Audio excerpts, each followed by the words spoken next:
32 organizations in Singapore are testing new solutions to make their work environments more age-friendly for senior workers. These include ideas like redesigning jobs and having flexible work arrangements. The government is also providing funding support to get their programs off the ground. Alexandra Anand with the details. Making a job feel less like work and more like a passion project. That's the idea behind the Mandai Rainforest Resort's new approach to bringing more seniors on board. Associates over the age of 50 make up around 11% of its workforce. Microjobs break down traditional roles into smaller, interest-based tasks like welcoming guests. We wanted to change the perception of the job. We wanted seniors to look at the role as a means to pursue their hobbies, to pursue their interests, rather than just come from it from a monetary standpoint. Mandai Rainforest Resort is among the organizations piloting new ways to reimagine the career landscape for seniors. The firms in the program are from a wide spectrum of industries, including manufacturing, hospitality, security, and financial services. The initiative goes beyond tailoring job roles that better suit seniors. Other focus areas include skills upgrading and more flexible work hours. Today's workforce is increasingly motivated by diverse aspirations.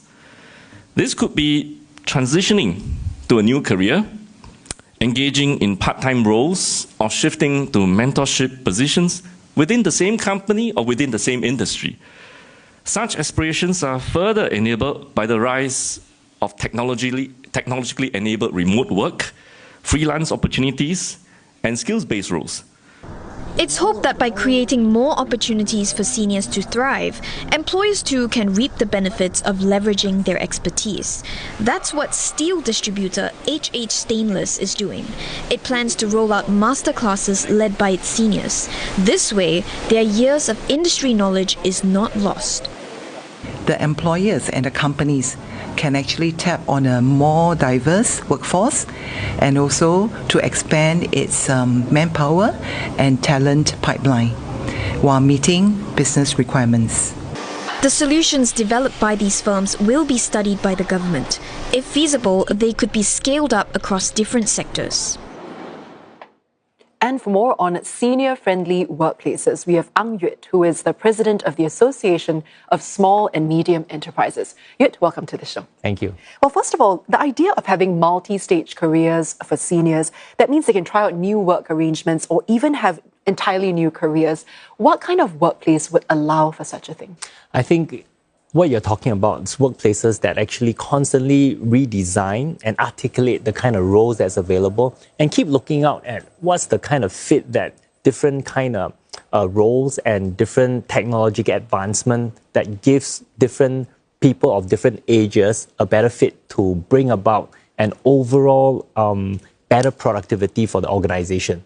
And that includes fitting the seniors in, and with the age of AI coming in, I think there's a lot of differences that we can leverage on. Yeah, but also speaking of differences, there are some concerns that generation gaps might be a bit more challenging to address. You have in the same office space, increasingly, people from a generation, maybe two generations apart, Yes. that could be grandparents and grandkids. That's the range that we're looking at. What challenges might present themselves? I think fundamentally, it's a lot of communication. And what you hear about is that the older folks and the younger folks don't communicate in the same way.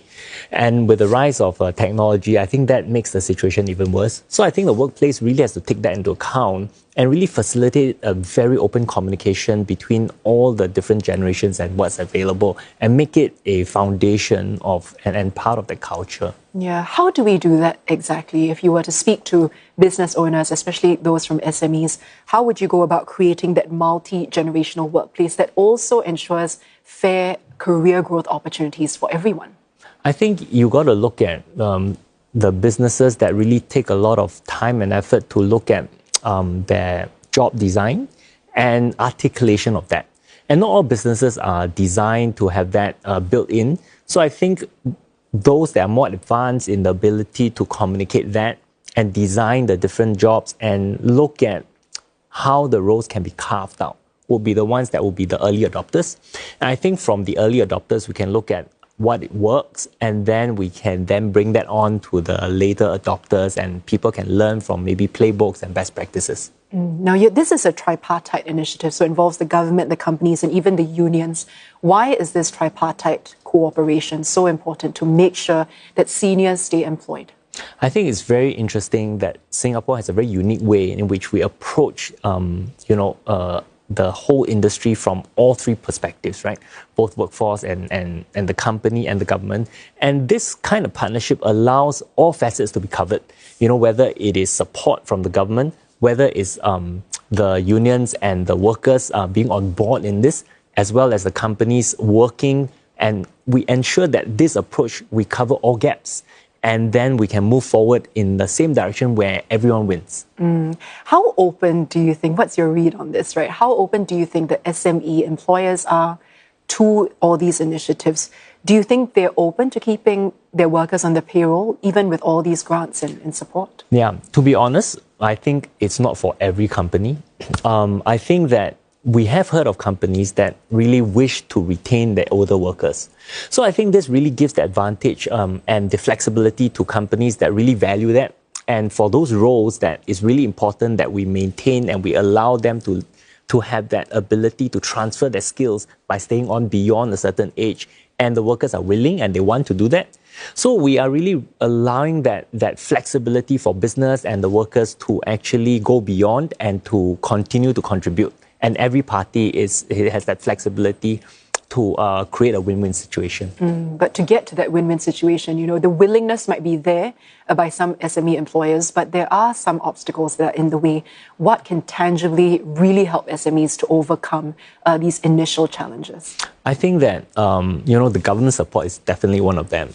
The other part is that in recent times, we have introduced a flexible work arrangement. And I think for a lot of workers that reach a certain age, having that flexibility is really important. So redesigning the job and that flexibility and that education for the businesses that they can do that and cater to the